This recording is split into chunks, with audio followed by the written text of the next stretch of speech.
Hello everybody and welcome.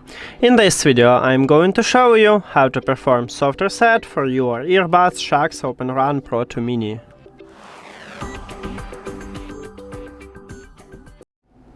And firstly we need to turn off these headphones. So at the right headphone at the bottom we have power button with volume up button.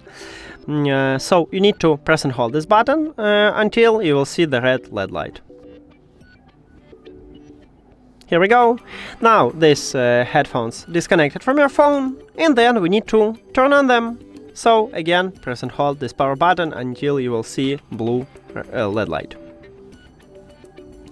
We just turn on them and they should reconnect with your phone, and now we have it. And with this method you can fix a lot of small trouble with your earbuds. Thank you for watching this video. If you found it helpful, please consider subscribing to the channel and leave the like on the video. See you later!